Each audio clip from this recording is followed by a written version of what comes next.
So, Mike, all week long, we're going to be looking back at 9 games during the Linsanity period with Jeremy Lin coming out of nowhere. And I was looking this up. We're talking about 2012. Remember, of course, he's been cut by the Warriors, cut by the Rockets. He's signed by the Knicks. On February the 4th against the Nets, almost on a win, Mike D'Antoni puts him into the game, goes for 25. Then he starts against Utah on February the 6th. Those 2 games are coming up later on MSG. And when you look at from February 4th, Mike, to when he hurt his knee against Detroit on March 24th, 26 games.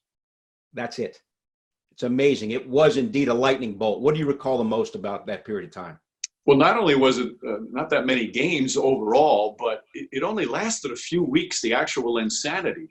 And to me, I've said this many times that, I've been blessed to be able to call finals games, historic games, but I've never had more fun than those about 3 weeks of Linsanity. That's as much fun as I've ever had broadcasting basketball, because it was the ultimate rags to riches story. He came from nowhere, out of nowhere, to be not just the most talked about player in the NBA. I don't think it's overly dramatic to say he was the most talked about athlete in the world for a couple of weeks. It was incredible. And the thing was, he wasn't just putting up numbers and playing well.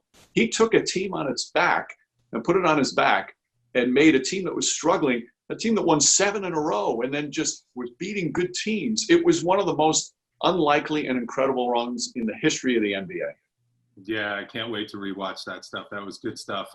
Just quickly, Mike, if the NBA, I'm itching to get NBA basketball back, as we probably all are. If they do get back and play without fans, people have asked me what it's like playing without fans as a player. And I said we do it all the time. You play in practice, you play in front of an empty arena, you scrimmage against your teammates, you scrimmage, all the time with no fans. What's it going to be like for you as a broadcaster, not having that energy and that noise and that vibe in an arena and having to call a game if there are no fans? Wally, I've never done it, so I don't know. And it's going to be different. Like, playing in front of no fans or broadcasting in front of no fans and just normal regular season games is one thing. Now you go to the playoffs, the most important games, teams who are trying to win a championship. It has to have an impact in terms of how you play and how you react. For me, I've done some audition games where you're sitting in a studio and you do it off a monitor. To do it in a playoff atmosphere with no fans and maybe in a studio, maybe at site, I don't know. I'm hoping, and I think it will, that watching these great players perform as they try to win a championship is going to get your basketball love up and you just get excited and energetic. But I really don't know. I've never done it, and I hope I get a chance to do it because I am desperate for NBA basketball to come back. We all are, and we would all love to hear you make those calls too. And my radio partner, Bart Scott, made a great joke after we talked to you last week about that very thing that you're talking about here. And that is are you self-conscious that because there's nobody in the building, maybe you are courtside calling the game and you let out a loud bang and maybe some of the other team looks at you going, hey, I just made a shot and you didn't yell bang. Like, where's the bang for me? Like, because everything you say, everyone can hear because there's no crowd. Right. It's you just don't know how it's going to play out. I mean, there's always a possibility that because the NBA arenas, the way they do games, they pipe in music. Sometimes it's just organ playing, sometimes it's music. So maybe they'll do that to make it seem a little bit more real. Some people have talked about maybe they'll even pump in some crowd noise to make it seem.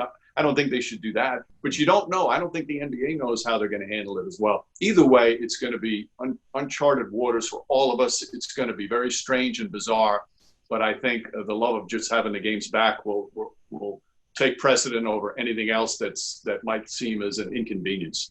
All right, Mike. So Hahn keeps playing this video of him dunking in the backyard. Played it once. Allegedly on a 10-foot basket. It's not alleged. It was documented on video by my 12-year-old daughter. And Mike, you did a great PSA message for the NBA about how to stay clean and safe during this COVID-19 pandemic. And you ended the PSA message with a made shot. So please do your part, and we'll get back to doing what we love to do. And that's watch NBA basketball. And for me, it's call NBA basketball. NBA together. Bang. Now, the key question is how many takes to make the shot? Honest answer, and my daughter was the one who filmed it, so she would tell you as well. It was the second take, but on the first take, I hit the shot, but I messed up a line. So my jumper is more reliable than my mouth in that case. The key question, though, is how many hours did I warm up before we started filming? That's the key question, and that I won't answer. Well, it was great to hear a bang on the PSA, and we hope to hear a bang sooner than later. Mike, so great of you to join us. Best to you and your family, and hopefully we'll see you soon.